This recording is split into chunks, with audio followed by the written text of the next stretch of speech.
یہ وہی شخص تھے جو کہتے تھے کہ اس کے گھر میں جو راشن جاتا ہے وہ ہمارا جاتا ہے. یہ وہی شخص تھے جو کہتے تھے کہ علی کی اگر میں نے مونچھیں نہیں کاٹی تو فرض کرو میں اپنے باپ کا بیٹا نہیں ہوں گا. یہ وہی شخص تھے جو کہتے تھے کہ میں چگلے کے اوپر شلوار قمیض اتار کے میں نہ باندھوں, میرا نام فرض کرو میرے باپ کا نام تبدیل کر دینا. ہر جگہ کفیل نظامی مفت میں مشہور ہو رہے ہیں جی. لیکن دوسری طرف تھوڑے سے شریف بھی ہیں. یہ کردار کشی کرنے والے لوگ بہت معمولی سے ہیں, 2-3 لگا دے, اتنا بھی قانون مسئلہ نہیں کرتا, 2-3 لگا دے تو سیٹ ہو جائیں گے انشاءاللہ. لیکن امیر صاحب اس طرح کرتے نہیں ہیں.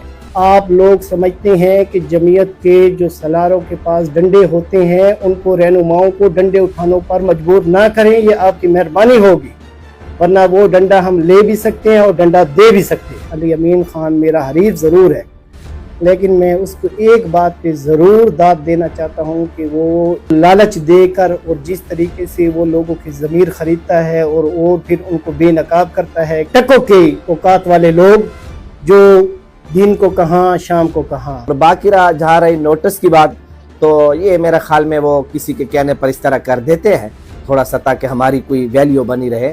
انشاءاللہ ان تلوں میں تیل نہیں ہے. ایک بات کہنا چاہتا ہوں, میں شریف تھا ہوں نہیں. اکثر لوگوں کے دماغوں میں یہ بات ہوتی ہے کہ طاقتوروں کو سزا نہیں ملتی, عام لوگوں کو سزا مل جاتی ہے. ڈیرے اسماعیل خان کی جو جوڈیشل کمپلیکس ہے, بہت ہی زیادہ افسوسناک واقعہ پیش آیا. جو مرکزی ملزم تھے, جن لوگوں نے بھرپور طریقے سے عدالت کے احاطے کے اندر رہتے ہوئے جو 3 سے 4 لوگ تھے ان کے ساتھ خون کی ہولی کھیلی, ان لوگوں نے ختم کر دیا تھا. یہ تو اللہ رب العزت کا فضل تھا, احسان تھا کہ اللہ رب العزت نے میرے بھائیوں کی زندگی کو لٹا دیا. مجھے پورا یقین ہے آئین پہ بھی قانون پہ بھی کتنا ہی طاقتور کیوں نہ ہو, مجھے پورا یقین ہے وہ قانون سے بالاتاق نہیں ہو سکتا. انشاءاللہ ہمیں عدلیہ پہ بھی اعتماد ہے اور پولیس پہ بھی اعتماد ہے اور اپنے اداروں پہ بھی اعتماد ہے. جو ہمارے سیشن جج صاحب تھے انہوں نے جو پولیس والوں کو معطل کیا تھا اور 6 ماہ وہ بیچارے اندر رہے, تو ان کو بھی سزا ہوئی اور اس کے بعد آپ نے خود ہی دیکھا کہ وہ رہا ہو گئے. ٹھیک ہے, ہم کہتے ہیں کہ اگر انہوں نے جو کوتاہی کی تھی اور قانون نے یہ سمجھا کہ ان کی وہ سزا ختم ہے تو وہ بھی ٹھیک ہے. یہ جو جگہ ہم نے خریدی 2019 میں خریدی, اس سے پہلے ایسے ہی کچھ ایسے لوگ تھے جنہوں نے جیلی فرض کرو باتیں اڑائیں اور ہم نے جا کے اینٹی کرپشن کے اندر آپ دیکھ سکتے ہیں اس ٹائم جو ڈی ڈی صاحب تھے ان سے پتہ کریں, ان پر باقاعدہ اینٹی کرپشن کی FIR موجود ہے.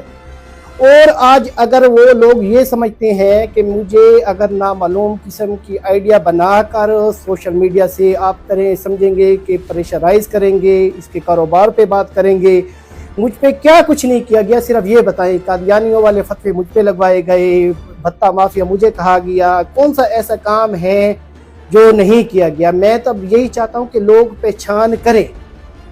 پہچان کریں جو برادری ازم کا نعرہ لگاتے تھے, ان کے جو مکروہ چہرے تھے وہ سب کے سامنے عیاں ہو چکے ہیں. اب یہ تو نہیں ہے کہ ایک شریف بندہ اگر آپ کو جواب نہ دے تو آپ اس کے جواب دینے کو اس کی کمزوری سمجھیں, یہ سب سے بڑی جو غلط فہمی ہے. وزیر اعلیٰ صاحب آپ کہہ رہے اگر ہم نے 80 کروڑ کھائے ہیں, کوئی 80 روپے تو نہیں کھائے, تو آپ آ کر ثابت کر دیں. سوشل میڈیا کی طرح یہاں غازی بن جائیں یا باتوں سے غازی بن جائیں, باتوں سے کوئی بھی بندہ غازی نہیں بنتا ہوتا. اگر ہمارے خلاف کوئی سیاسی کارروائی کی جاتی ہے تو ہماری کوشش ہوتی ہے کہ ہم اس کو سیاسی طریقے سے لڑیں.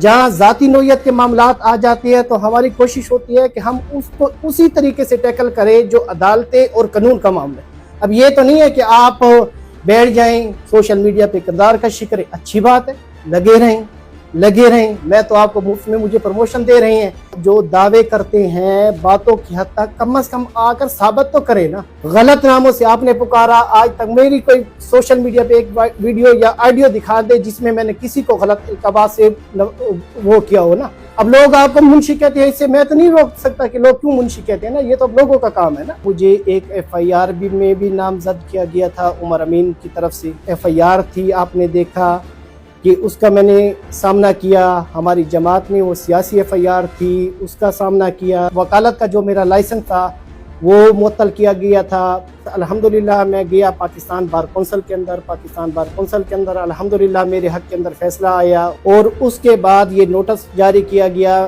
کیونکہ میری کوشش ہمیشہ یہ رہی ہے, میں نے قانون کی پاسداری کی ہے, اور جہاں پہ بھی کوئی حکومت نے یا کسی ادارے نے کوئی نوٹس جاری کیا ہے تو میں نے آج تک میڈیا پہ آ کر یہ نہیں کہا کہ یہ نوٹس جاری ہوگی۔ یہ خان کے اندر تو یہ سب سے بڑا ظلم یہ تھا کہ پہلے یہاں بجلی نہ ہونے کے برابر تھی، اور اب ان لوگوں نے جو خصوصاً فورس لوڈ شیڈنگ کے نام سے جو لوڈ شیڈنگ شروع کی ہے، اس پہ ہم نے جمعیت علماء اسلام کی مرکزی قیادت کو مکمل طور پر آگاہ کیا ہے۔ اسماعیل خان ہمارا گھر ہے اور یہاں کے لوگوں کی تکلیف کا ہمیں بھرپور اندازہ ہے، ہم نہیں چاہتے کہ یہاں کے لوگ تکلیف میں رہیں، تو انشاءاللہ جمعیت علماء اسلام نے اس کے خلاف آواز اٹھائی بھی ہے۔ اگر ہمیں سڑکوں پہ آنا ہوگا، احتجاج کرنا ہوگا، بھرپور لائحہ عمل کے ساتھ اعلان کریں گے اور میدان میں آئیں گے۔